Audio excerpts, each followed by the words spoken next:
Over the last few weeks, we've been talking about reducing our fabric stashes so that we can feel well stocked but not overwhelmed. But once we've passed on all the pieces of fabric that we honestly can't see ourselves sewing, what are we meant to do with what's left? How can we store it so that its contents are both accessible and inspiring to us? About a year and a half ago, I developed an organisation method that I call the seasonal stash system. In this episode, I'll explain how it works so you can weigh up if it's something that might work for you. I also created a free downloadable PDF version, so stick around to hear how you can get hold of that as well. Welcome to Check Your Thread, the podcast that will help you sew more sustainably. My name's Zoe and I'm obsessed with sewing. I've been blogging about it for over 17 years and I'm the creator and host of the popular handmade wardrobe challenge, Me Made May, that is still going on right now. But, like many people, I've become increasingly concerned about the climate and ecological crises, and I'm looking at the way that my lifestyle contributes to them. So in this podcast, I'll be nerding out about making clothes whilst exploring how to minimise the negative impact that it may have. And I really hope you'll join me in this journey. How are you doing, lovely one? Thank you so much for choosing to hang out with me for a chunk of your day. So what's going on? Have you been sewing much lately?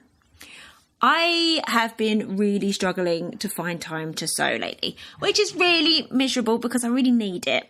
My sewing usually takes place in the evenings, but I've had to use the evenings a lot lately to visit my allotment, to stop everything drying to a crisp, or to catch up on podcast-related tasks. Anyway, I have just jumped into a quick and fun t-shirt project, in part so that I'll have something to share with you all for next month's instalment of my free Pattern Friday blog post series. If you're not sure what that is, then head to my blog, So Zoe, What Do You Know? And you'll find almost 7 years worth of road testing and reviews of free sewing patterns over there. I also link to those posts in the free Check Your Thread newsletter, which you can subscribe to by going to checkyourthread.com and scrolling to the bottom of the homepage. But have you had any sustainability wins since the last episode? In last week's intro, I was chatting about some of the stuff that my family could do with and that I was able to buy secondhand. Well, this week I've been letting go of stuff, listing items that we don't want or need via the Olio app. I got rid of some art and craft supplies that my kids had grown out of, and some perfume that just didn't smell very nice on me. I often find that a perfume smells nice in the bottle or on a sample tester thing, but on my actual skin it smells different and not so nice. It's only not all perfumes, thankfully, but I don't get it. Like, if anyone knows anything about that, please let me know why that is. So this week I want to say huge thanks to new patrons, Caroline and Silvana, who have signed up to support the podcast via Patreon. If you're interested in helping keep this ad-free podcast afloat with small monthly donations, please head to patreon.com/checkyourthread.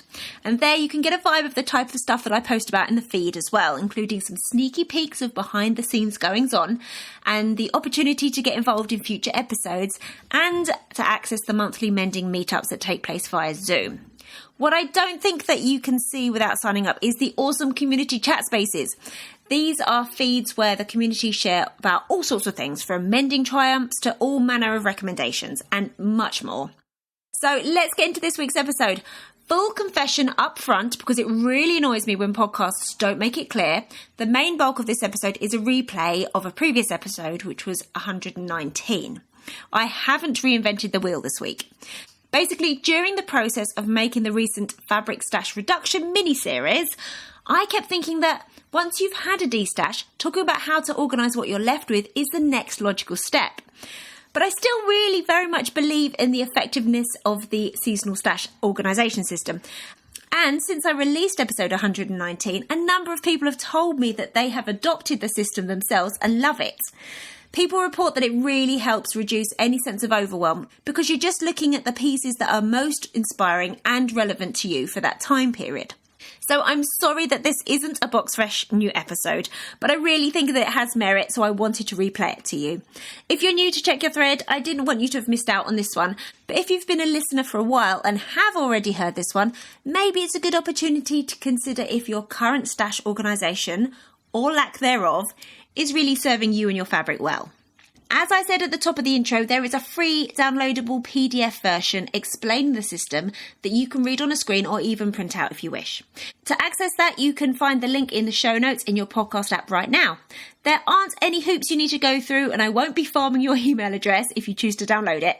However, whilst you're there, you really should sign up to the free Check Your Third newsletter if you haven't already. But it's your choice. I'm not going to force you into receiving it, partly because I don't want my incredible open rate to take the hit.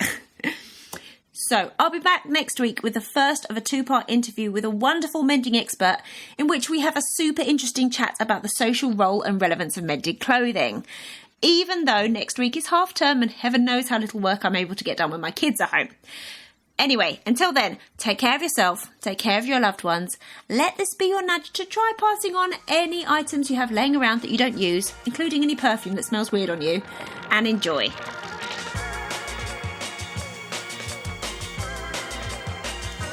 I've been on my own stash busting and stash organisation journey for a while now.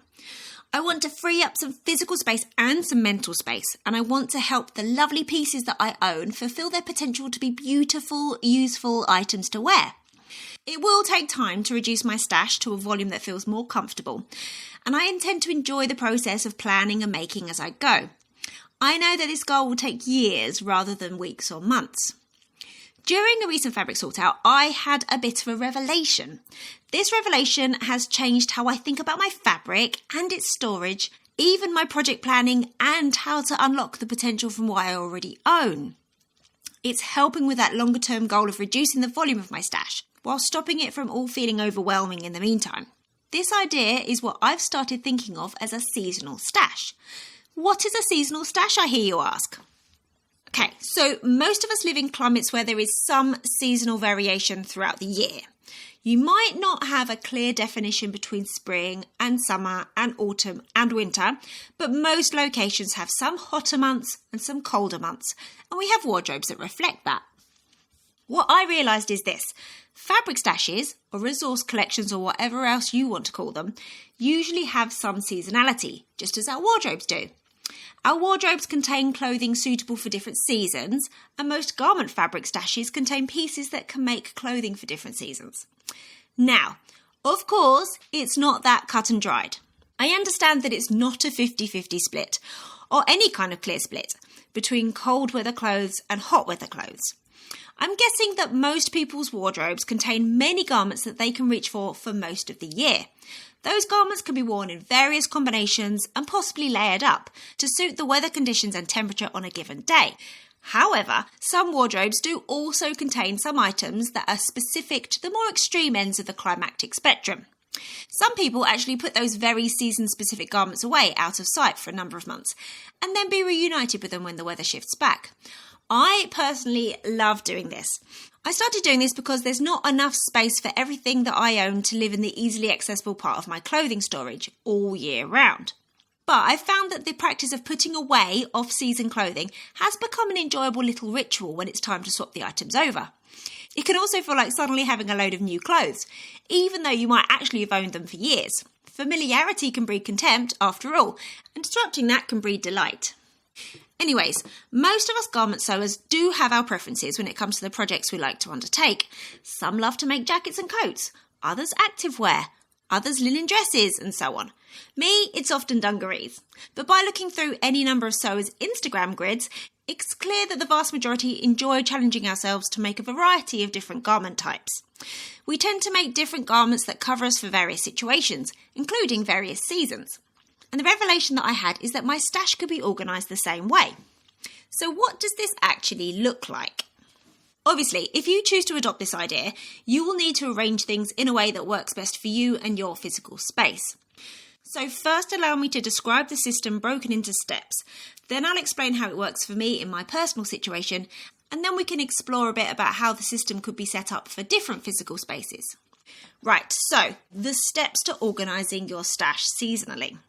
So the first 3 steps I'd recommend for whatever system of stash organisation you want to implement. Okay, step 1, collate your fabric into one spot. So we need to gather it in one place to sort and organise it all. But ideally, we also want to be storing it in the same spot going forward. So there are very few things related to sewing, or actually probably anything else, that I feel that everyone should follow. But I feel really strongly that your lengths of fabric, if at all possible, should live together in the same room, if not the same cupboard or set of shelves or storage tubs. There, I said it. Having fabric in piles and bags in various locations around your home makes it too easy to lose items or forget what you've already got. And it makes it harder to compare the fabrics you've already bought when planning a new project, and keeps you less accountable to the materials you already own. I get that having your fabric scattered around might make your collection feel sparser or less intrusive. You might even feel like you're doing any other people that you live with a favour by not having it together all in one large lump.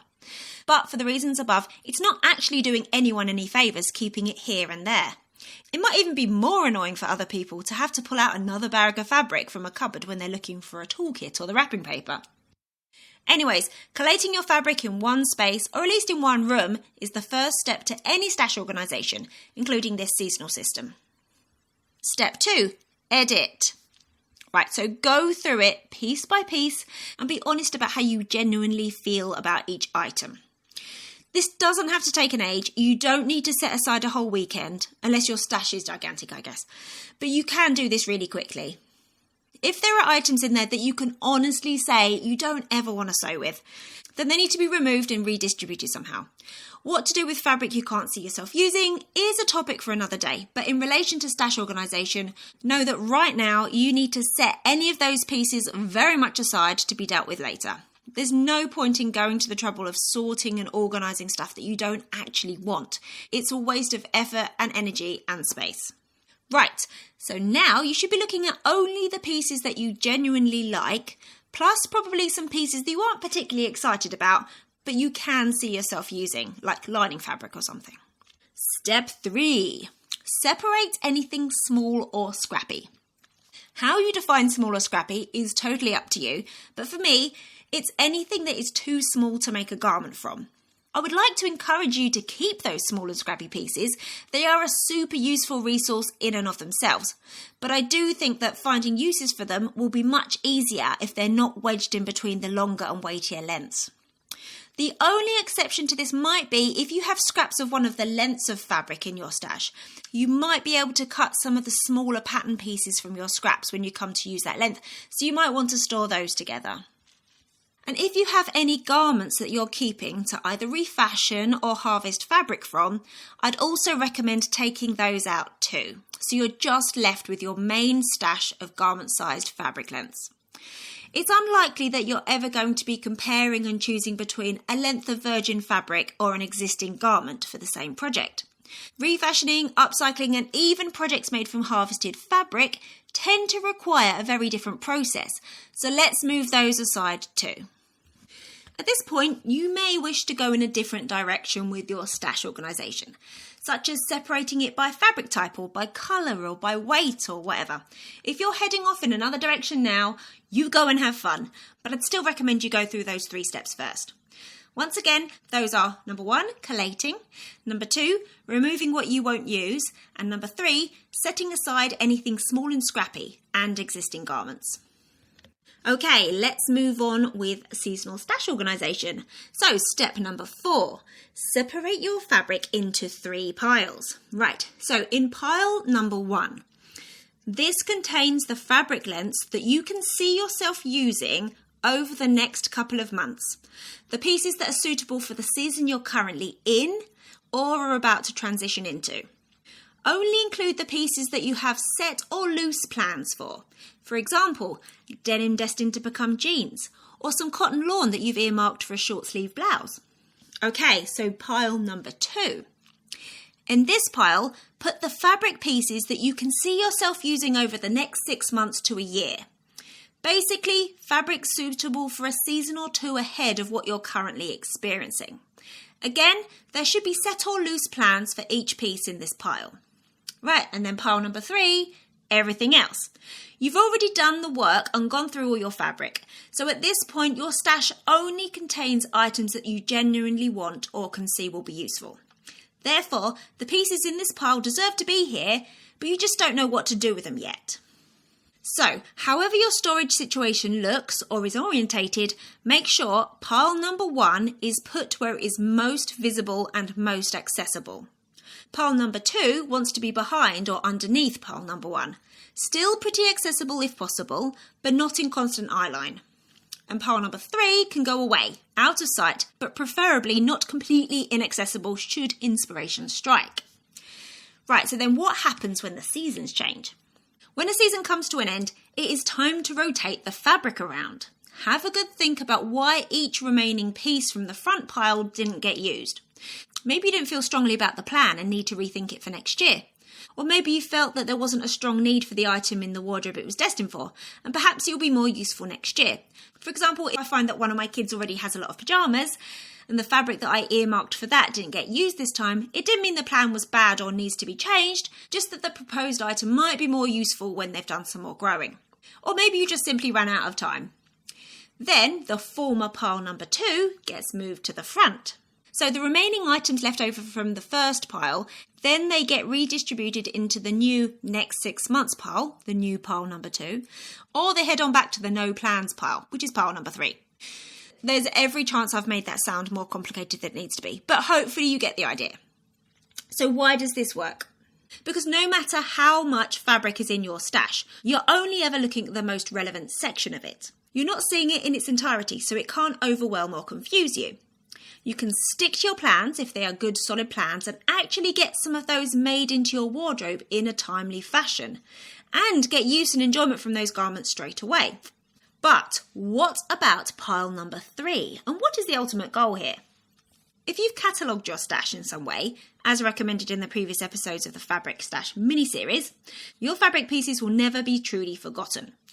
However, there's definitely a risk that pile number 3 remains pushed to the back for years, with those items never seeing the light or the sewing table. So when the season changes take place, take the opportunity to look through that pile as well and see if any ideas spring up.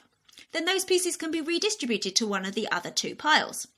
But if you found yourself putting those pieces back on pile number 3 for a few years in a row, maybe it's time to let them go. So now you've gone through the organisation steps and understand the process of rotating them, how might that work for your physical space? So personally, my fabric stash sits on one deep shelf in the airing cupboard in our bathroom. On the left of the shelf, there are carrier bags full of scraps and leftovers, sorted by type. By the way, this is not the only location in my home containing fabric scraps. I don't feel as strongly about those all being in one location. And on the right-hand side of the shelf sits my stash of garment-sized fabric lengths. As per the explanation above, pile number 1 is at the front, pile number 2 sits directly behind it, and pile number 3 is situated at the very back. When I open the cupboard door, only pile number 1 is visible, so my stash appears to be about 1/3 of its actual size. Then I can focus on the pieces that make the most sense to work with currently. And often I'm most excited to work with these because I can envision myself wearing these items straight away, or very soon after completion. Of course, it's unlikely that you have the exact same physical stash set up as me, half of one deep, narrow shelf. Perhaps you keep your fabric in drawers, or tubs, or baskets, or a set of shelves, or previously in a combination of these. As I said before, is it at all possible for you to house your fabric all in the same spot?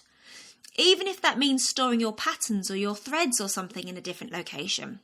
Out of sight is out of mind, and if our goal is to use what we own, to have one of those collections of fabric with some movement and momentum with stuff coming in and going out, like I was talking about last week, or to have the beautiful palette of fabric to work with that Lisa from last week's episode enjoys, then we need it all together. However yours is set up, whatever storage is available to you, is there one part of it that is more visible or accessible than the rest? Or could you move things around so that is the case? Think about how you could apply a similar sorting strategy to your space so you can focus on one part and effectively ignore the rest for a few months. If you have storage tubs that stack or live under a bed, can you put pile number 1 on the top one or in the one at the front? If you have shelves, can you put pile number 1 in your direct sight line and possibly contain or even cover up the other 2 piles? Same with baskets. Could each pile have their own basket? Then pile number 1 could live closest to your sewing space and in your sight line. Even if your stash is very small, just a drawful perhaps, I'd still recommend following these steps and putting the most relevant pieces at the front where they can really grab your attention. So there's my idea that I'm throwing into the ring of sewing organisation strategies. I would really love to know what you think of it, if you plan to give it a go and what you like about it, or why you feel that it wouldn't work for you. And if you have a system in place that's really helping you actually access and use what you already own, please share. I would love to hear any practical tips and tricks for managing and organising your physical stash. So please email me, Zoe@checkyourthread, or find me on Instagram @checkyourthread. Thanks so much for listening. I really hope you enjoyed this episode and are left feeling inspired. For more info about the podcast, including show notes for this and every episode, head to checkyourthread.com. I'd love to hear from you, so if you have any comments, questions or ideas for future episodes, please get in touch by emailing Zoe@checkyourthread.com or find me on Instagram @checkyourthread. Massive thanks to Patrick Potter for production support, to Sylvia Seller for the awesome logo design, and to Simon at Palm Skin Productions for the music. This ad-free podcast would not be possible without listener support, so if you feel you are able, please consider signing up to the Check Your Thread Patreon. For the equivalent of buying me a coffee each month, you'll be making it possible to continue producing regular episodes. Links can be found in the show notes and on the website checkyourthread.com. I hope you'll listen again next week. Until then, take care. Bye!